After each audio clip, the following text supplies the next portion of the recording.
Hello. In this video, we're going to talk about twist joints. So, common problem with characters. If we're going to rotate the hand or the wrist joint here, you can see that we get this sort of like a candy wrapper effect, and it looks pretty nasty. The problem is we want the twisting deformation to be distributed along the forearm. Now, human beings have ulna and a radius bone. The radius will connect to one side of the wrist and the ulna the other. And as you rotate the wrist, well, the radius is going to follow with it, and therefore it's going to help arm muscles and tendons, tissues. The twist is going to be much more natural. And we don't have two bones in the top of the humerus, but from an anatomy standpoint, our deltoid, it sort of hangs over the top of the humerus. It sort of covers it. And so the humerus can somewhat rotate inside of it without, and these, the skin and the tendons and the muscles, they're not just attached right here. It's all being distributed down the upper arm.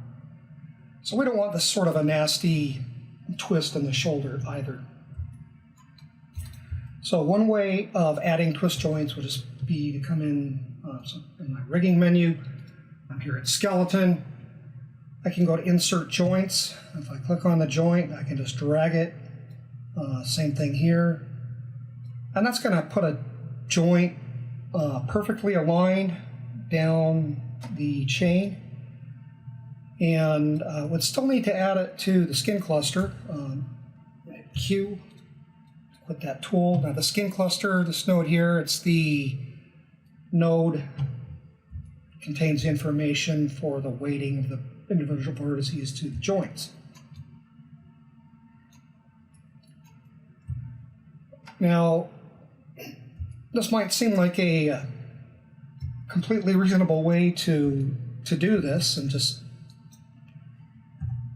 maybe twist the arm like that. Spread that twist between this joint and that joint. So maybe a little bit here, a little more here. And it's certainly reasonable. It's been done in the past quite a bit. In fact, I'm going to reset everything here. You always want to be in the habit of doing that. In fact, if we go to the human IK, which is this icon right here, brings up our human IK window. It's also accessed human IK here. Now we can create a skeleton. And in our skeleton, we can go to roll bones. So these are twist or roll bones. And if we were to give a roll bone in the arms and even in the upper legs,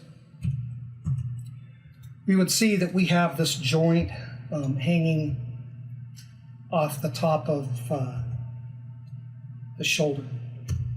And it's also aligned down to the child.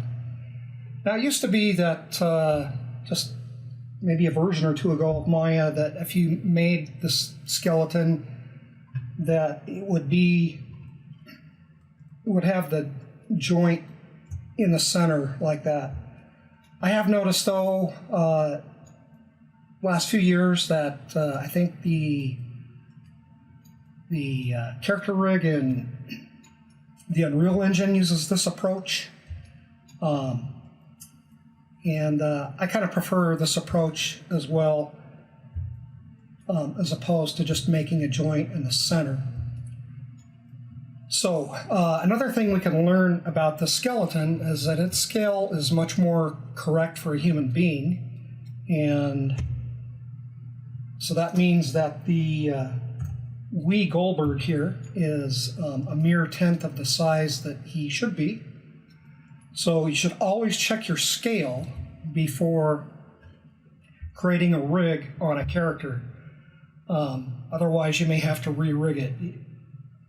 Sort of a tangent, but really important in making games. Okay, so I'm going to just undo. I'm going to go back in time here. The Z key. Let's get rid of those joints that I made. And so I'm going to go ahead and expand my hierarchy. And what I'm going to do is delete, or pardon me, I'm going to duplicate this joint chain. Okay, so I'm going to hit Control D. So now I've got left shoulder 1. I'll delete the lower part of that. And I'll rename this to left shoulder twist. Okay. Now note in this one that I duplicated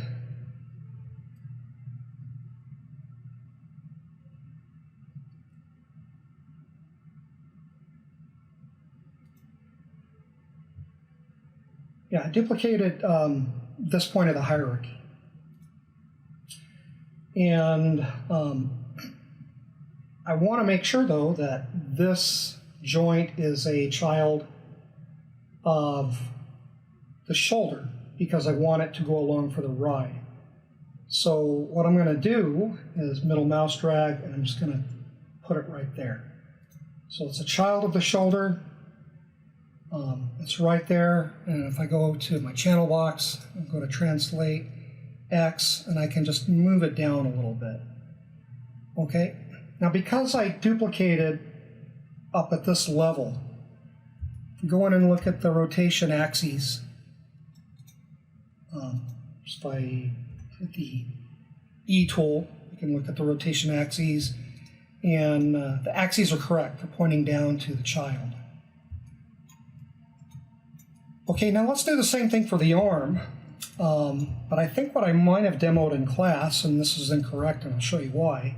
I think what I might have done is just duplicated this joint because it's already a child of this one. So let's just go to the hand and Control D,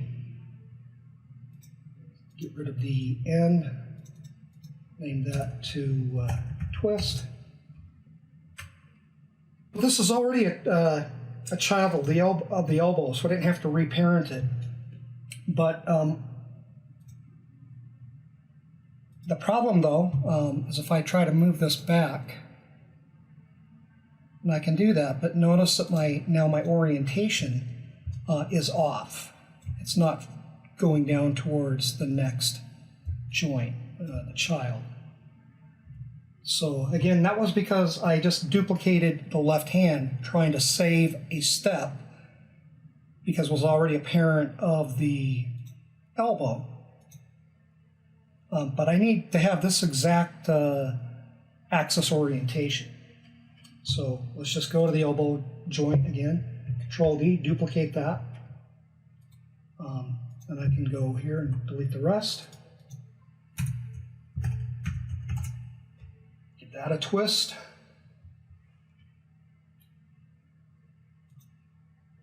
And we will make this a child of the elbow, the first one. And then I can take that and move it in X, and it's going to move down. And the orientation is the same for the both joints. And that's really important because when you're twisting, and then if you come and twist this, these need to be aligned exactly, or we will get bad results. And we would definitely get bad results if we were to put this joint in this orientation right there.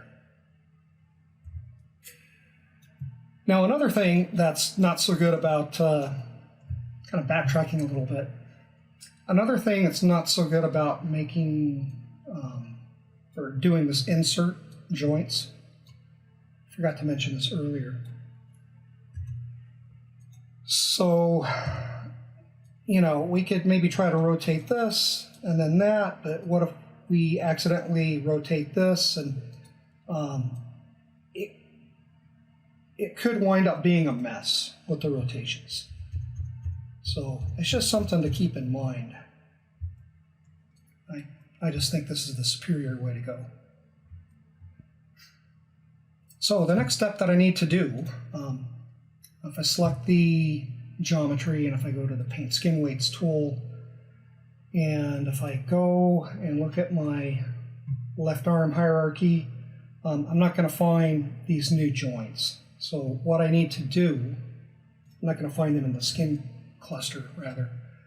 So what I need to do is select the skin, shift select the joint, make sure it's the right one. And under rigging, I'm going to go to skin, edit influences, and I'm going to add an influence. And I'll just go ahead and make that, put that on my toolbar. I don't know if I actually applied it or not. Okay. Let's do the same for this one.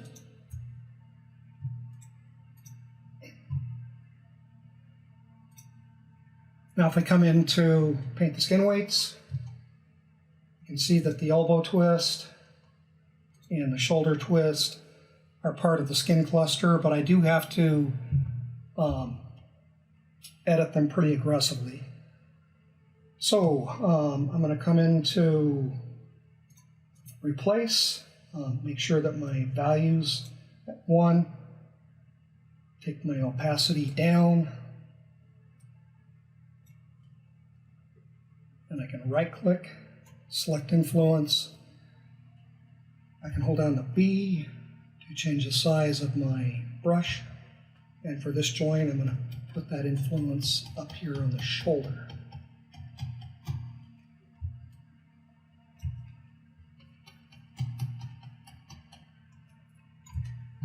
And let's do the same thing here.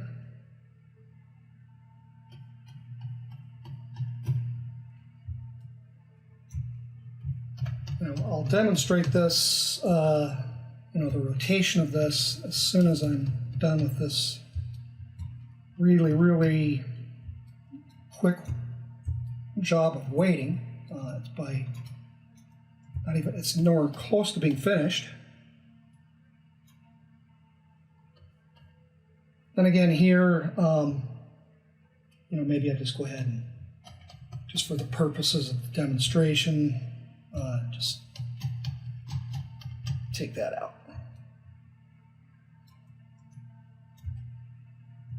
I'm going to hit Q. So now that I've spent some time with the weights, fixing the twist,